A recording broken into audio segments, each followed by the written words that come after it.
Hello dear students, आज के class में हम लोग चैप्टर 6 के कुछ इम्पॉर्टेंट टॉपिक्स को देखेंगे जो बड़े आसान हैं और इम्पॉर्टेंट भी है।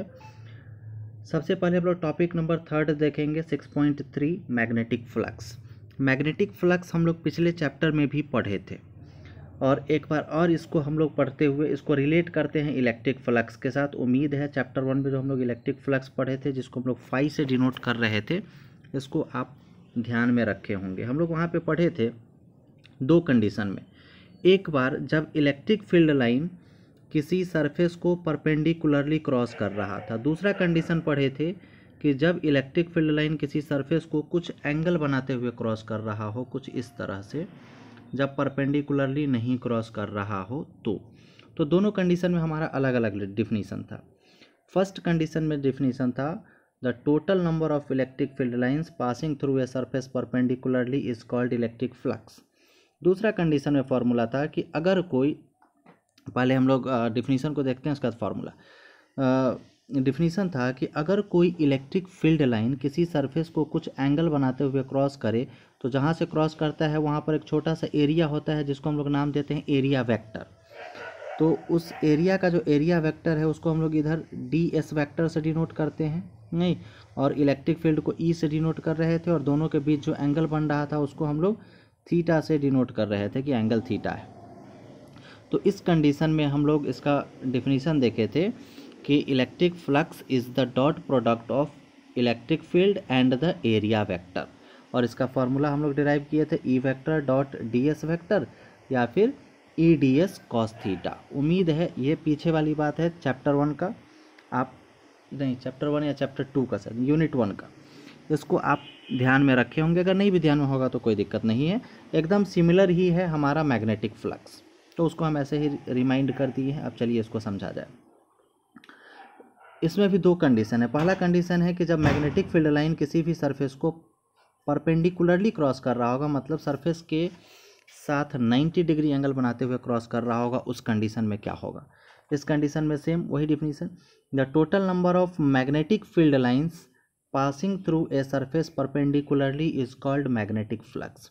जो total number of magnetic field line है, मैग्नेटिक फील्ड लाइन का जो टोटल संख्या जो इस सरफेस से, किसी भी सरफेस से परपेंडिकुलरली क्रॉस कर रहा है, इसकी संख्या को हम लोग बोलेंगे मैग्नेटिक फ्लक्स। जैसे यहाँ पर मान लीजिए 3 टो क्रॉस कर रहा है तो मैग्नेटिक फ्लक्स का वैल्यू हो जाएगा 3।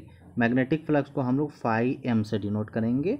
मैग्नेटिक फील्ड को डिनोट करने के लिए हम लोग m यूज़ करेंगे, ठीक है। फिर दूसरा कंडीशन है कि when magnetic field lines are passing through the surface at some angle, जब मैग्नेटिक फील्ड लाइन सरफेस से कुछ एंगल पे पास कर रहा हो तो उस कंडीशन में क्या होगा। जैसे ये तिरछा क्रॉस कर रहा है, यहाँ पे जिस स्टूडेंट का कॉपी है उन्होंने थोड़ा सा छोड़ दिया है, यहाँ पे ये थोड़ा सा छोटा सा एरिया बन रहा है। तो ये जो एरिया है, यहाँ पर अगर हम एरिया वेक्टर बनाना चाहे तो यहाँ से एक लाइन को हम ऐसे खींचेंगे जो है हमारा ds वेक्टर, और मैग्नेटिक फील्ड को हम डिनोट कर रहे हैं b से। तो यहाँ पर एक छोटा सा एरिया वेक्टर को डिनोट करके और ds और b, इतना आप खुद से लिख लेंगे, ठीक है। तो इस कंडीशन में, in this condition, magnetic flux is the dot product of magnetic field and area vector. इस कंडीशन में जो मैग्नेटिक फ्लक्स है जिसको हम फाई m से डिनोट कर रहे हैं, यह डॉट प्रोडक्ट है दो चीज़ों का, एक मैग्नेटिक फील्ड का और दूसरा एरिया वेक्टर का। मतलब मैग्नेटिक फील्ड भी हमारा वेक्टर क्वांटिटी है, इसको भी हम v वेक्टर से डिनोट कर सकते हैं, और एरिया वेक्टर भी हमारा वेक्टर क्वांटिटी है, इसको हम ds वेक्टर से डिनोट करते हैं। तो मैग्नेटिक फ्लक्स डॉट प्रोडक्ट हो जाएगा, एक मैग्नेटिक फील्ड b वेक्टर का और दूसरा एरिया वेक्टर ds वेक्टर का। अब आप जानते हैं कि दो चीज़ों का अगर हम डॉट प्रोडक्ट करें तो यहाँ पे हम लोग cos थीटा यूज कर सकते हैं, नहीं। जैसे फॉर्मूला हम लोग पढ़े हैं, a vector dot b vector equal to क्या होता है, ab cos थीटा। इसी तरह से यहाँ पर b vector dot ds vector equal to हो जाएगा b into ds into cos थीटा। अब इलेक्ट्रिक फ्लक्स में हम लोग एक और कंडीशन पढ़े थे क्लोज्ड सरफेस के लिए। मतलब इलेक्ट्रिक फ्लक्स जो हम लोग पढ़े थे दो कंडीशन के लिए, एक ओपन सरफेस के लिए इलेक्ट्रिक फ्लक्स का वैल्यू और एक क्लोज्ड सरफेस के लिए। तो यहाँ पे क्लोज्ड सरफेस के लिए इलेक्ट्रिक फ्लक्स का वैल्यू होगा ही नहीं। पिछले चैप्टर में भी हम लोग इस चीज़ को डिस्कस किए थे, नहीं, कि अगर मान लीजिए कि हमारे पास एक मैग्नेट है, मैग्नेट का ये सबसे बड़ा प्रॉपर्टी है, सबसे बड़ा गुण है कि इसमें नॉर्थ पोल या फिर साउथ पोल अकेला नहीं हो सकता है, नॉर्थ पोल और साउथ पोल दोनों साथ में ही होगा। तो अगर हम किसी क्लोज्ड सरफेस, मान लीजिए फुटबॉल के अंदर अगर एक मैग्नेट रखा हुआ है तो नॉर्थ पोल से मैग्नेटिक फील्ड लाइन निकलेगा और साउथ पोल में इंड्यूस हो जाएगा, नॉर्थ से निकलेगा और साउथ में चला जाएगा, मतलब इसको क्रॉस ही नहीं करेगा। अगर आप यहाँ कहेंगे कि तो यहाँ पर कैसे क्रॉस करेगा, तो यहाँ पर क्रॉस इसलिए कर सकता है, मान लीजिए कि ये हमारा सरफेस है, ये मान लीजिए कि हमारा एक मैग्नेट का, मान लीजिए कि मैग्नेट कुछ इस तरह का है, एक नॉर्थ पोल है और एक साउथ पोल है। तो यहाँ नॉर्थ पोल से जो मैग्नेटिक फील्ड लाइन निकलेगा ऐसे करके ऐसे जाके इसे ऐसे इंड्यूस होगा, ऐसे करके ऐसे जाके ऐसे इंड्यूस होगा। तो नॉर्थ पोल से जो मैग्नेटिक फील्ड लाइन निकलेगा और उसका जो रेंज है, मान लीजिए कि यहाँ तक रेंज है, इससे पहले ही हम लोग प्लेट को डाल देंगे, नहीं इसका जो रेंज है इससे पहले ही हम लोग प्लेट को डाल देंगे। तो इस कंडीशन में, या फिर हम लोग पिछले कंडीशन में देखे थे कि अगर हम लोग सिर्फ एक नॉर्थ पोल को ही शो करें तो यहाँ से मैग्नेटिक फील्ड लाइन इस तरह से निकलता है, जो टॉर्क वाला कंडीशन पढ़े थे पिछले चैप्टर में, वहाँ पे हम लोग दिखाए थे कि साउथ पोल यहाँ से काफ़ी दूर है जिसके कारण इसका रेंज काफ़ी ज़्यादा है, तो थोड़े दूर ये हमको स्ट्रेट नज़र आ रहा है। और इस कंडीशन में अगर हम लोग प्लेट को यहाँ पर रखें तो प्लेट को परपेंडिकुलरली क्रॉस करेगा, या फिर अगर नॉर्थ पोल को अगर हम लोग ऐसे करके ऐसे तिरछा कर दे, प्लेट हमारा कुछ ऐसे सीधा है, तो इस कंडीशन में ये कुछ तिरछा क्रॉस करेगा मैग्नेटिक फील्ड लाइन, इसको नहीं। तो जो हमारा क्लोज्ड सरफेस वाला कंडीशन है उसमें मैग्नेटिक फ्लक्स का वैल्यू हो जाएगा 0। ऑब्जेक्टिव में ये क्वेश्चन पूछ भी सकता है कि the net magnetic flux inside a closed surface due to a magnet. तो एक क्लोज सरफेस के अंदर अगर एक मैग्नेट को रखा जाए तो उसके कारण मैग्नेटिक फ्लक्स का वैल्यू होगा 0। छोटा सा टॉपिक था। फिर फैराडेज लॉ ऑफ इंडक्शन, ये भी 2 मार्क्स का एक बड़ा इंपॉर्टेंट क्वेश्चन है, अगर आप चाहें तो आप लिख भी सकते हैं कि यह 2 मार्क्स का VVI क्वेश्चन है, पूछा हुआ क्वेश्चन है। तो और बड़ा छोटा है, आसान है और सिंपल भी है, इसको आप ध्यान में आसानी से रख सकते हैं। फैराडेज लॉ ऑफ इंडक्शन, जो हम लोग इलेक्ट्रोमैग्नेटिक इंडक्शन का डिफिनीशन पढ़े थे, जो शुरुआत में टॉपिक नंबर 6.2 या फिर इंट्रोडक्शन में, इलेक्ट्रोमैग्नेटिक इंडक्शन का कहना था कि अगर किसी वायर से करंट फ्लो कर रहा है तो इसके चारों तरफ मैग्नेटिक फील्ड क्रिएट होगा, और इस मैग्नेटिक फील्ड में अगर हम दूसरे वायर को रखें तो इसके मैग्नेटिक फील्ड के कारण इसमें करंट इंड्यूस हो रहा है, इस वायर में करंट डेवलप होगा। इस प्रोसेस को हम लोग बोलते हैं इलेक्ट्रोमैग्नेटिक इंडक्शन। इलेक्ट्रोमैग्नेटिक इंडक्शन, अब इसमें जो करंट फ्लो होगा, मतलब इस वायर के कारण इस वायर में जो करंट फ्लो होगा, तो करंट को अगर हम लोग दूसरे तरह से अगर देखें तो हम लोग वोल्टेज के सेंस में भी ले सकते हैं। अगर इसमें करंट है मतलब इसमें पोटेंशियल डिफरेंस है, पोटेंशियल डिफरेंस रहेगा, वोल्टेज रहेगा तभी तो करंट फ्लो करेगा, मतलब इसमें पोटेंशियल डिफरेंस होगा। और पोटेंशियल डिफरेंस को अगर हम चाहे तो EMF भी बोल सकते हैं कि अगर हम करंट को बोले कि नहीं करंट हमारा रुका हुआ है, करंट को हम फ्लो नहीं करने दे रहे हैं, तो पोटेंशियल डिफरेंस जो हमारा वोल्टेज है इसको हम लोग EMF भी बोल सकते हैं। तो फैराडे साहब जो अपना स्टेटमेंट दिए थे, उनका स्टेटमेंट था अकॉर्डिंग टू फैराडेज लॉ के अनुसार, Faraday's law of induction, Faraday's law of induction के अनुसार the EMF induced inside a circuit, circuit कहिए या फिर कॉइल कहिए, फैराडे लॉ के अनुसार किसी भी कॉइल या फिर किसी भी सर्किट के अंदर जो EMF इंड्यूस हो रहा है, जो EMF उसमें आ रहा है करंट के फ्लो के कारण, करंट इंड्यूस होने के कारण, is directly proportional to the rate of change of magnetic flux. वो डायरेक्टली प्रोपोर्शनल है rate of change of magnetic flux के। रेट ऑफ चेंज ऑफ मतलब मैग्नेटिक फ्लक्स में जो टाइम के साथ बदलाव आ रहा है, मैग्नेटिक फ्लक्स जिसको हम लोग φm से डिनोट कर रहे हैं, इसमें जो टाइम के साथ बदलाव आएगा dφm/dt, वो डायरेक्टली प्रोपोर्शनल है EMF इंड्यूस होने के। एक बार और इस चीज़ को हम लोग समझते हैं। मान लीजिए कि हमारे पास एक करंट कैरिंग वायर है और एक नॉर्मल वायर हम इसके रेंज में लाते हैं, इसके मैग्नेटिक फील्ड के रेंज में लाते हैं, तो इसके कारण जो करंट कैरिंग वायर है इसके कारण जो इसमें मैग्नेटिक फ्लक्स इंड्यूस होगा और मैग्नेटिक फ्लक्स के कारण इसमें करंट फ्लो करना चालू करेगा, जिसको हम लोग बोल सकते हैं कि अब इसमें EMF इंड्यूस हो गया है। तो जो इस वायर में EMF इंड्यूस होगा वो डायरेक्टली प्रोपोर्शनल होगा, जो EMF इंड्यूस हो रहा है ये EMF डायरेक्टली प्रोपोर्शनल है rate of change of magnetic flux के। रेट ऑफ चेंज ऑफ, उम्मीद है आप समझ रहे होंगे। रेट ऑफ चेंज ऑफ का कहने का सेंस है कि टाइम के साथ फ्लक्स में किस तरह का बदलाव आ रहा है। तो टाइम के साथ जो हमारे फ्लक्स में चेंजेस आ रहा है, मतलब फ्लक्स इंक्रीज़ कर रहा है या फिर डिक्रीज़ कर रहा है, वो डायरेक्टली प्रोपोर्शनल है ईएमएफ के। अगर मैग्नेटिक फ्लक्स इंक्रीज़ करेगा टाइम के साथ तो ईएमएफ भी इंक्रीज़ करेगा, मतलब करंट का फ्लो उसमें बढ़ेगा। और अगर ईएमएफ डिक्रीज़ करेगा, कहने का सेंस है कि ईएमएफ कब डिक्रीज़ करेगा, जब उसमें करंट का फ्लो कम होगा। करंट का फ्लो कब कम हो सकता है, जब इसमें टाइम के साथ फ्लक्स का वैल्यू घटेगा। नहीं, तो बड़ा सिंपल सा स्टेटमेंट है फैराडेज लॉ ऑफ इंडक्शन का कि the EMF induced inside a circuit या coil is directly proportional to the rate of change of magnetic flux. जो ईएमएफ इंड्यूस हो रहा है वो डायरेक्टली प्रोपोर्शनल है rate of change of magnetic flux के। अगर हम प्रोपोर्शनल के सिंबल को हटा के इक्वल के रूप में लाना चाहें तो यहाँ पर कांस्टेंट के रूप में हम लोग -1, सिचुएशन के अकॉर्डिंग हर जगह कांस्टेंट का अलग अलग वैल्यू होता है, तो यहाँ पे हम लोग कांस्टेंट के रूप में -1 को यूज़ कर रहे हैं। और -1 को रखा जाए 1 से मल्टीप्लाई करेंगे तो आपको कोई फ़र्क नहीं पड़ेगा, सिर्फ माइनस सिंबल यहाँ पे बचेगा। अब यहाँ से जो इसका फॉर्मूला है E = -d∅m/dt, ये हमको बता रहा है कि जो मैग्नेटिक फ्लक्स का डायरेक्शन है वो ईएमएफ इंड्यूस होने के अपोजिट डायरेक्शन में है। ठीक है, 2 मार्क्स का टॉपिक है तो ये छोटा ही है, इसको आप आसानी से समझ के मेमोराइज कर सकते हैं। टॉपिक नंबर 6.5 है Lenz law and conservation of energy. देखिए, जो लेंस लॉ है वो फैराडेज लॉ जैसा ही है। जिस स्टेटमेंट को, जिस बात को फैराडे साहब एक्सप्लेन नहीं किए थे, वही आधा बचा हुआ बात को लेंज साहब एक्सप्लेन किए थे। उनका स्टेटमेंट है कि मान लीजिए किसी कॉइल में, किसी सर्किट में या किसी वायर में करंट फ्लो कर रहा है, इसके कारण जो मैग्नेटिक फील्ड क्रिएट होगा और इसके मैग्नेटिक फील्ड के रेंज में कोई दूसरा वायर रखा हुआ है तो इसके कारण इसमें करंट फ्लो करेगा। फिर जब इस वायर में करंट फ्लो करेगा तो इसके कारण भी इसके चारों तरफ मैग्नेटिक फील्ड क्रिएट होगा और इसके मैग्नेटिक फील्ड के रेंज में पहले वाला वायर भी आएगा। तो अब इसके कारण इस जो पहले वाला वायर है जिसमें करंट, ओरिजिनल करंट फ्लो कर रहा था, उसमें मैग्नेटिक फ्लक्स इंड्यूस होगा और इसके प्रभाव के कारण पहले वाले में भी करंट फ्लो करेगा।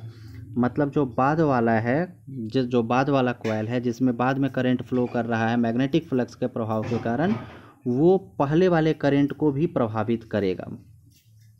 यही स्टेटमेंट है लेंस लॉ का, जिसको हम लोग ईएमएफ के रिस्पेक्ट में बोल सकते हैं और लिख सकते हैं। अकॉर्डिंग टू लेंस लॉ के अनुसार the EMF induced inside a circuit. Lenz law के अनुसार जो ईएमएफ एक सर्किट में इंड्यूस हो रहा है, मान लीजिए कि जो एक पहले से है एक बाद में जो इंड्यूस हो रहा है, तो लेंस लॉ के अकॉर्डिंग जो ईएमएफ इंड्यूस हो रहा है बाद में, जो ईएमएफ इंड्यूस्ड हो रहा है किसी भी सर्किट में, प्रोड्यूस द सेम इफेक्ट, वो सेम इफेक्ट करता है। सेम इफेक्ट क्या है, इसके कारण इसमें आ रहा है तो इसके कारण भी इसमें जाएगा, तो इसको हम लोग बोल सकते हैं कि सेम इफेक्ट है। Same effect in original circuit, मतलब इसके कारण जो इसमें आ रहा है वो सेम इफेक्ट हो रहा है ओरिजिनल सर्किट में जो इसके साथ हुआ है पहले के कारण, ओरिजिनल के कारण नहीं। And affect the flow of original current. अब बाद वाले के कारण पहले वाले में अगर करंट फ्लो करेगा, ईएमएफ इंड्यूस होगा, तो इसमें जो करंट है इसके वैल्यू को प्रभावित करेगा। करंट का वैल्यू इंक्रीज हो सकता है नहीं, या फिर अगर करंट का डायरेक्शन अपोजिट हो तो डिक्रीज भी हो सकता है। तो एक बार और हम लोग लेंस लॉ के स्टेटमेंट को समझते हैं। According to Lenz law the EMF induced in a circuit, Lenz law के अनुसार जो सर्किट में ईएमएफ इंड्यूस हो रहा है, प्रोड्यूस द सेम इफेक्ट, वो सेम इफेक्ट पैदा करता है इन द ओरिजिनल सर्किट, जो ओरिजिनल सर्किट जो बाद वाले में ईएमएफ इंड्यूस करवा रहा था उसमें। And affect the flow of original current, और जो ओरिजिनल करंट का फ्लो है इसको प्रभावित करता है। जो लेंस लॉ का हम लोग एक्सपेरिमेंट जो था फैराडेज लॉ का, उसके सहायता से भी अगर हम लोग चाहे तो इसको समझ सकते हैं। मान लीजिए कि इसमें ओरिजिनल करंट फ्लो कर रहा है जिसके कारण इसमें भी करंट फ्लो करने लगा। अब इसमें करंट फ्लो करेगा तो ये अपने चारों तरफ मैग्नेटिक फील्ड क्रिएट करेगा, इसके मैग्नेटिक फील्ड के कारण इसमें मैग्नेटिक फ्लक्स इंड्यूस होगा और इसमें मैग्नेटिक फ्लक्स इंड्यूस होगा तो इसके करंट के फ्लो को प्रभावित करेगा, इंक्रीज कर सकता है नहीं। तो यही कहना है लेंस लॉ का कि जो ईएमएफ इंड्यूस हो रहा है ये पहले वाले के अंदर ईएमएफ इंड्यूस करवा के इसके करंट को प्रभावित कर सकता है। यही है लेंस लॉ। ये भी 2 मार्क्स का एक इम्पॉर्टेंट क्वेश्चन है। फिर है इसमें जो सेकंड पोर्शन है कंजर्वेशन ऑफ एनर्जी। तो आप समझ सकते हैं कंजर्वेशन ऑफ एनर्जी कैसे है। मान लीजिए फर्स्ट के कारण जो एनर्जी क्रिएट हो रहा है, जो मैग्नेटिक फील्ड डेवलप हो रहा है, वो सेकंड में करंट प्रोड्यूस कर रहा है। तो इसका जो एनर्जी है जो यहाँ पर आ गया है, अब ये भी तो मैग्नेटिक फील्ड क्रिएट करके फिर इसको वापस कर रहा है एनर्जी, मतलब इसके कारण फिर से इसमें करंट डेवलप हो रहा है। तो जो एनर्जी इससे इसमें जा रहा था वो फिर से अगेन ट्रांसफ़र हो रहा है इसमें। तो यहाँ पे हमको ये पता चल रहा है कि एनर्जी जो ऐसा बोला जा सकता था कि इससे इसमें ट्रांसफ़र हो गया है, सो नहीं है, फिर दोबारा इसके पास वापस आ जा रहा है।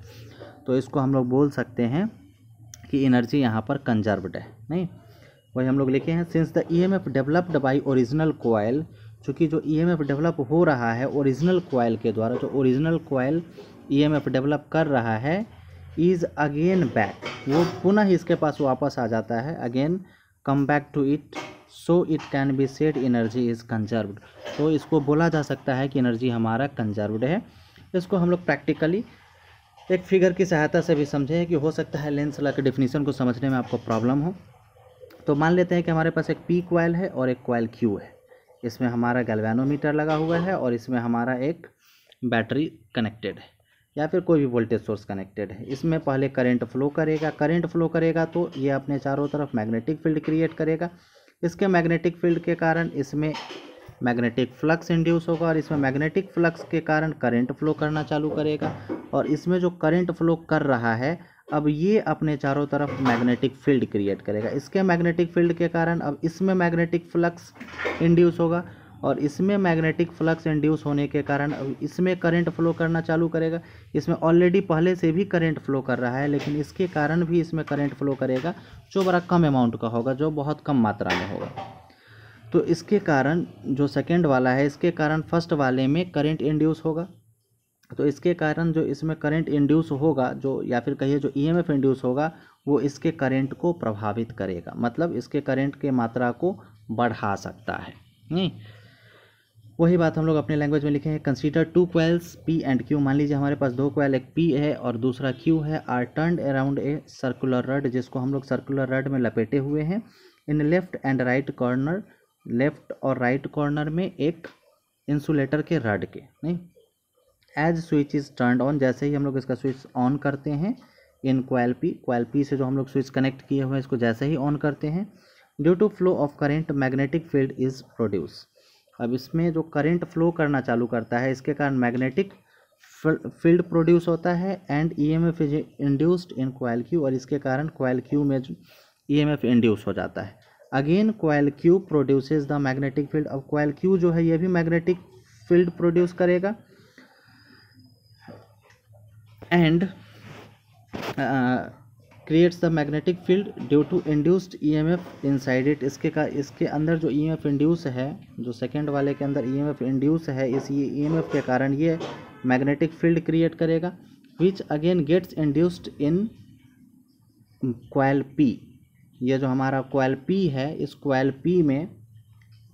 पी में फिर से इंड्यूस हो जाएगा करंट, जो हम लोग समझे हैं कि इसके कारण जो मैग्नेटिक फील्ड क्रिएट होगा वो इस कॉइल पी में फिर से मैग्नेटिक फील्ड इंड्यूस हो जाएगा और ईएमएफ के रूप में वो कन्वर्ट हो जाएगा, which again gets induced in coil P, जो कॉइल पी में इंड्यूस हो जाएगा and affect the original flow of current. और ओरिजिनल फ्लो ऑफ करंट जो है, जो करंट का ओरिजिनल फ्लो करने का जो अमाउंट है, उस अमाउंट को इंक्रीज करवा देगा, उसको प्रभावित करेगा। नहीं, फिर नेक्स्ट टॉपिक है motional EMF, motional electromotive force. बड़ा आसान है, बहुत छोटा है और इम्पॉर्टेंट ये भी है, 2 मार्क्स में पूछा हुआ क्वेश्चन ये भी है। तो इसको हम लोग समझते हैं। मान लीजिए सबसे पहले आपके पास एक मैग्नेटिक फील्ड का बॉक्स है, एक ऐसा बॉक्स है जिसमें मैग्नेटिक फील्ड प्रेजेंट है। बॉक्स समझ रहे हैं, जो बीच में मान लीजिए हॉलो है और इसमें मैग्नेटिक फील्ड लाइन का डायरेक्शन हम लोग क्रॉस के द्वारा बता रहे हैं कि मैग्नेटिक फील्ड लाइन का डायरेक्शन अंदर की तरफ है, और कोई चाहे तो डॉट की सहायता से बाहर की तरफ भी बता सकता है। नहीं, इसमें हम लोग एक कॉइल को रखे हुए हैं। कॉइल मान लेते हैं कि कॉपर का कॉइल हो सकता है। कॉइल कहने का मतलब होता है कि बहुत ज़्यादा संख्या में, मान लीजिए 100 बार, 50 बार, 500 बार वायर का टर्न बनाया हुआ है। तो इसका जो यहाँ से यहाँ तक लेंथ है, इसको हम लोग कंसीडर कर लेते हैं कि ये लेंथ हमारा कुछ L है और वायर का जो कॉइल का जो पोर्शन इसके अंदर है, इस बॉक्स के अंदर, इसको हम लोग मान लेते हैं कि ये x है, और जो डिस्टेंस x है ये वैरी करेगा। वैरी क्यों करेगा? क्योंकि ये जो हमारा कॉइल है, इस कॉइल को हम मोशन में रखे हुए हैं, मतलब ये coil back and forth motion कर रहा है, मतलब इस कॉइल को पकड़ के हम इसके अंदर मोशन करवा रहे हैं, बैक एंड फोर्थ, आगे पीछे मोशन कर रहा है।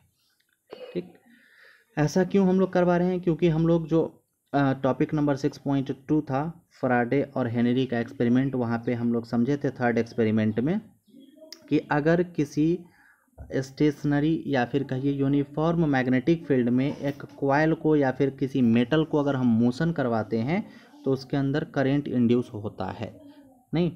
तो वही चीज़ हम लोग यहाँ भी करने का प्रयास कर रहे हैं कि हमारे पास एक मैग्नेटिक फील्ड का बॉक्स है और इसके अंदर हम लोग एक कॉइल को मोशन करवा रहे हैं बैक एंड फोर्थ, जो वेलोसिटी v से मोशन कर रहा है। ठीक, फिर इसके बाद इसमें जो भी सिचुएशन हमको नज़र आ रहा है उसको हम लोग अपने लैंग्वेज में यहाँ पे लिख सकते हैं। Consider one coil is performing back and forth motion in uniform magnetic field B. मान लीजिए कि हमारे पास एक कॉइल है जो मोशन परफॉर्म कर रहा है, मतलब गति कर रहा है, बैक एंड फोर्थ, आगे पीछे की तरफ मोशन कर रहा है यूनिफॉर्म मैग्नेटिक फील्ड में, जो एक बॉक्स के अंदर हम लोग रखे हुए हैं विथ वेलोसिटी v, जिसका वेलोसिटी v है, इसके मोशन करने का वेलोसिटी v है। Let the length of coil is l and the portion, यानी जिसको हम लोग ब्रेड्थ बोल रहे हैं, inside the magnetic field is x। हम लोग मान लेते हैं कि जो कॉइल है इसका लेंथ l है इस कॉइल का, और जो पोर्शन इसके अंदर है इसका वैल्यू x है, नहीं? फिर as coil is in motion, जैसा कि माना जा रहा है कि कॉइल हमारा मोशन में है, magnetic flux will get induced inside the coil. हम लोग जानते हैं कि जब कॉइल मोशन में हो और मैग्नेटिक फील्ड लाइन इसको क्रॉस करेगा तो इसके अंदर मैग्नेटिक फ्लक्स इंड्यूस हो जाएगा, इसके अंदर मैग्नेटिक फ्लक्स आ जाएगा। और हम लोग फैराडेज लॉ से जानते हैं कि जो मैग्नेटिक फ्लक्स इंड्यूस होता है वो डायरेक्टली प्रोपोर्शनल होता है ईएमएफ के, नहीं? तो we know from Faraday's law we know magnetic flux induced to produce the EMF is, जो मैग्नेटिक फ्लक्स इंड्यूस होता है कॉइल के अंदर ईएमएफ प्रोड्यूस करने के लिए, उस ईएमएफ का वैल्यू होता है -d∅m/dt। इसको हम लोग इक्वेशन 1 कंसीडर कर लेते हैं। ठीक है, अब हमारा उद्देश्य है इस φm फ्लक्स का वैल्यू फाइंड करना। फ्लक्स का वैल्यू अभी हम लोग फाइंड करना सीखे हैं थोड़ा देर पहले कि ये बराबर होता है E vector dot ds vector के, सॉरी E इलेक्ट्रिक फील्ड के लिए था, मैग्नेटिक फील्ड के लिए हम लोग B यूज़ करते हैं, तो B vector dot ds vector. तो अब दोनों का डॉट प्रोडक्ट करेंगे तो b ds cos थीटा, और यहाँ पर थीटा का वैल्यू होता है 90 डिग्री। इलेक्ट्रिक फ्लक्स वाले कंडीशन में भी हम लोग बहुत बार पढ़े थे। तो थीटा का वैल्यू 90 डिग्री होने के कारण cos 90 डिग्री का वैल्यू 1 होता है, तो b इंटू डी एस बचता है। मतलब जो हमारा फ्लक्स है, इस फ्लक्स का वैल्यू हम लोग लिख सकते हैं b इंटू डी एस, क्योंकि इसको वेक्टर फॉर्म में जो हम लोग डॉट प्रोडक्ट कर रहे हैं उसका वैल्यू 1 आ जाता है। तो जो हमारा मैग्नेटिक फ्लक्स है φm, यह φm का वैल्यू है b इंटू डी एस, क्योंकि थीटा का वैल्यू 90 डिग्री है। अब ds हमारा क्या है? Area vector. अब एरिया फाइंड करना अगर हम लोग चाहे इस कॉइल का, जो कॉइल मैग्नेटिक फील्ड के अंदर वाले पोर्शन में है, तो एरिया यहाँ पर ये रेक्टेंगुलर पोर्शन नज़र आ रहा है, तो रेक्टेंगुलर पोर्शन का एरिया होता है लेंथ इंटू ब्रेड्थ। तो लेंथ हमारा l कंसिडर किए हैं और ब्रेड्थ को हम लोग x कंसिडर किए हैं। तो जो हमारा एरिया है ds, ये ds का वैल्यू हो जाएगा l into x, length into breadth. तो हम लोग ds के बदले यूज़ कर सकते हैं l इंटू एक्स, और यहाँ पर अगर इस ds के वैल्यू को हम यहाँ पर रखें तो हमारा जो मैग्नेटिक फ्लक्स है, या magnetic flux φm equal to हो जाएगा b इंटू डी एस के बदले l इंटू एक्स। तो b into L into x, ये हो जाएगा हमारा मैग्नेटिक फ्लक्स का value. Put the value of φm in equation 1। ये जो φm है, ये जो मैग्नेटिक फ्लक्स है blx, इसके वैल्यू को हम लोग इक्वेशन 1 में डाल दे तो इक्वेशन 1 हमारा क्या था? इक्वेशन 1 है हमारा E इक्वल टू d∅m/dt, नहीं? तो जो इक्वेशन 1 ऊपर हम लोग देखे हैं कि जो हमारा ईएमएफ है ये बराबर है -d∅m/dt। इसमें अगर डाल दिया जाए तो हम लोग यहाँ पर ईएमएफ के वैल्यू को डाल रहे हैं d इक्वल टू φm के वैल्यू के बदले b into L into x by D T. अब यहाँ पे हम लोग को देखना है कि वेरिएबल कौन है। हम लोग देख रहे हैं कि मैग्नेटिक फील्ड का वैल्यू कभी वैरी नहीं करेगा। ये जो मैग्नेटिक फील्ड का वैल्यू है यहाँ पे फिक्स है, वो कभी चेंज नहीं करेगा। और ये जो हमारा लेंथ है, ये वाला पोर्शन, ये भी हमारा फिक्स है, ये भी वैरी नहीं करेगा। वैरी कौन कर सकता है? ये डिस्टेंस x। चूँकि ये बैक एंड फोर्थ मोशन कर रहा है तो इस x का वैल्यू हमारा वैरी करेगा। अगर पीछे जाएगा तो वैल्यू बढ़ेगा और आगे आने से घटेगा। तो इस कंडीशन में हमारा वेरिएबल सिर्फ डिस्प्लेसमेंट है। क्योंकि डिस्टेंस ट्रैवल हो रहा है स्ट्रेट लाइन में, तो हम लोग जानते हैं कि स्ट्रेट लाइन में जो हमारा डिस्टेंस होता है उसको हम लोग बोलते हैं डिस्प्लेसमेंट। तो यहाँ पर b और l हमारा कांस्टेंट टर्म है, इसको हम लोग बाहर कर दिए हैं रेंज से, और हमारे पास बचता है dx/dt, मतलब change in displacement with time. उम्मीद है आप लोग के ध्यान में होगा, change in displacement with time होता है वेलोसिटी, 11th में हम लोग पढ़े थे। तो change in displacement with time is called velocity. तो हमारा EMF का जो वैल्यू है E इक्वल टू हो जाएगा -B/L/V। यहाँ पर B हमारा मैग्नेटिक फील्ड है, L उस कॉइल का जो लेंथ था, और V जिस वेलोसिटी से वो मूव कर रहा है वो।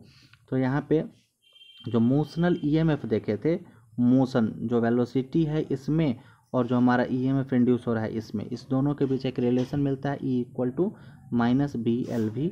ये 2 मार्क्स के लिए तो इम्पोर्टेंट है ही, ऑब्जेक्टिव में भी कई बार ये क्वेश्चन पूछता है कि which of the following is equal of EMF induced, या फिर which of the following is equal to the electromotive force.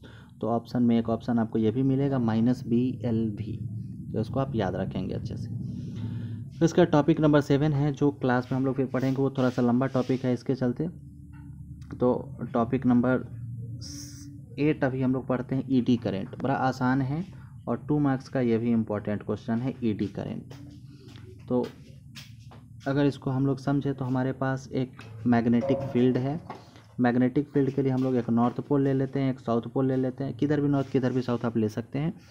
तो इसके बीच हम लोग जानते हैं कि मैग्नेटिक फील्ड डेवलप होगा, magnetic field line north pole से निकल कर साउथ पोल की तरफ जा रहा होगा, और इसके बीच हम लोग एक कॉपर के प्लेट को लेते हैं, और उस कॉपर के प्लेट को हम लोग स्विंग करवाते हैं, मतलब उस कॉपर के प्लेट को हम लोग झुलाते हैं। मान लीजिए कि हमारे पास एक नॉर्थ पोल है, साउथ पोल है, बीच में मैग्नेटिक फील्ड है, और इसके बीच कॉपर का प्लेट हमारा आगे पीछे झूल रहा है। जो झूलता हुआ आपको इस फिगर में नज़र आ रहा है, ये आगे और पीछे ये कंटिन्यूसली हमारा झूलता रहेगा। इस कंडीशन में पिछले टॉपिक में और उससे भी पहले हम लोग पढ़े हैं कि अगर किसी मैग्नेटिक फील्ड में कोई भी मेटल मोशन में रहेगा, तो मोशन में रहने के कारण उसमें मैग्नेटिक फ्लक्स इंड्यूस होगा, और मैग्नेटिक फ्लक्स इंड्यूस होने के कारण उसमें करंट फ्लो करेगा। हमारा जनरेटर भी इसी प्रिंसिपल पे वर्क करता है। हम लोग आगे इस चैप्टर में जनरेटर नाम का टॉपिक भी पढ़ेंगे, जिसका वर्किंग प्रिंसिपल यही है कि अगर किसी कंडक्टर को मोशन में किसी मैग्नेटिक फील्ड में रखा जाए तो उसमें करंट फ्लो करना चालू कर देता है। तो यहाँ पर भी सेम कंडीशन है, लेकिन यहाँ पर थोड़ा सा यूनिक टाइप का कंडीशन होता है कि जो हमारा कॉपर का मेटल है, इसके अंदर जो करंट डेवलप होगा वो करंट कुछ इस तरह से फ्लो करता है। इस तरह से करंट के फ्लो करने का डायरेक्शन ऐसा कुछ होता है, जो ED टाइप का सिचुएशन बनाता है, भंवर टाइप का स्थिति बनाता है। जो पानी में भंवर हम लोग बनता हुआ इस तरह से देखते हैं, उसी टाइप का करंट यहाँ पर डेवलप होता है, जिस भंवर को हम लोग ED बोलते हैं इंग्लिश में। और जो हमारा भंवर धारा अगर कहा जाए इसको हिंदी में, तो इसके कारण ही जो करंट रोटेटिंग फॉर्म में यहाँ पर डेवलप हो रहा है और रोटेट करता हुआ ED का फॉर्म ले रहा है, इसलिए यहाँ जो कॉपर में करंट डेवलप हो रहा है उस करंट का नाम है ED करंट। ठीक है। अब चूंकि करंट जो यहाँ पर डेवलप होता है बहुत ज़्यादा अमाउंट में, उसके कारण बहुत ज़्यादा अमाउंट में हीट लॉस होता है। इस कॉपर प्लेट में ED करंट के कारण बहुत ज़्यादा अमाउंट में हीट डेवलप होता है और हीट रेडिएट होकर बाहर निकलता है, जिसके कारण लॉसेज हो जाता है काफ़ी ज़्यादा अमाउंट में। तो इससे बचने के लिए जो हमारा कॉपर प्लेट है, इसमें स्लॉट बनाया रहता है, इसमें स्लॉट छेद टाइप का बनाया रहता है, ताकि जो हीट लॉस हो रहा है उससे बचा जा सके। तो चलिए इसको समझते हैं। इसमें जो लिखा हुआ स्टेटमेंट है, जो हम लोग समझे हैं उसी को हम लोग अपनी लैंग्वेज में लिखते हैं। Consider one north pole and south pole are placed to produce magnetic field. मान लीजिए कि हमारे पास एक नॉर्थ पोल है और एक साउथ पोल है, मैग्नेटिक फील्ड को प्रोड्यूस करने के लिए बिटवीन देम, दोनों के बीच मैग्नेटिक फील्ड प्रोड्यूस करने के लिए हम लोग एक नॉर्थ पोल और एक साउथ पोल को ले लेते हैं। फिर one copper plate attached with thread is swinging between north pole and south pole. अब हम लोग एक कॉपर प्लेट को लेते हैं जो स्विंग कर रहा है, झूल रहा है दोनों नॉर्थ पोल और साउथ पोल के बीच में। Then magnetic flux is induced inside the copper plate. तब इस कंडीशन में कॉपर प्लेट के अंदर जो है वो मैग्नेटिक फ्लक्स इंड्यूस होगा, पहले से आप जान रहे हैं, which produces the current in copper plate, जिसके कारण कॉपर प्लेट में करेंट इंड्यूस होगा इन रोटेटिंग फॉर्म। और जो करेंट प्रोड्यूस होगा वो रोटेटिंग फॉर्म में होगा, रोटेट करता हुआ करेंट प्रोड्यूस होगा लाइक ईडी। जो रोटेट करता हुआ करंट होगा उसका फ्लो करने का जो डायरेक्शन है ये ईडी का फॉर्मेशन करता है, भंवर का फॉर्मेशन करता है। This current is called eddy current, इसको हम लोग बोलेंगे ईडी करंट। जो करंट प्रोड्यूस होगा ईडी फॉर्म में इसको हम लोग बोलेंगे ईडी करंट। फिर है the current produced in copper plate. अब जो हम लोग इस बात को पढ़ें, एडी करंट को अगर जनरली 2 मार्क्स में पूछता है, अगर आपका इच्छा हो कि इतना ना लिखे तो इसको शॉर्ट में एक डेफिनेशन के रूप में भी लिखा जा सकता है। तो उसको हम लोग लिख सकते हैं the current produced in copper plate in rotating form like ED. जो करंट प्रोड्यूस हो रहा है कॉपर प्लेट के अंदर रोटेटिंग फॉर्म में ईडी के रूप में, नहीं, when it is swinging in magnetic field। तो वही इसका स्टेटमेंट है कि जब करंट हमारा प्रोड्यूस होगा कॉपर प्लेट के अंदर रोटेटिंग फॉर्म में, मतलब ईडी के फॉर्म में, तो इस in magnetic field is called eddy current, इसको हम लोग बोलेंगे ईडी करंट। ठीक है, वही बात जो हम लोग समझे थे कि बहुत ज़्यादा अमाउंट में हीट प्रोड्यूस होगा तो इससे बचने के लिए हम लोग स्लॉट बना सकते हैं कि ताकि हमारा हीट लॉस से बचा जाए। ऑब्जेक्ट 2 मार्क्स में कभी कभी ये भी क्वेश्चन पूछता है कि जो प्लेट यूज होता है ईडी करंट में उसके अंदर स्लॉट क्यों बनाया जाता है। तो बड़ा सिंपल सा बात है कि स्लॉट बनाने का उद्देश्य हमारा एक ही है कि जो हीट रेडिएट होके बाहर निकल के वेस्ट हो रहा है एनर्जी, उसको कंजर्व करने के लिए, उसको बचाने के लिए, वही बात हमारा लिखा हुआ है। ठीक है, फिर मिलते हैं हम लोग नेक्स्ट क्लास में। तब तक आप लोग अपना ख्याल रखिएगा, अच्छे से इसको नोट डाउन करके रिवाइज कर लीजिएगा।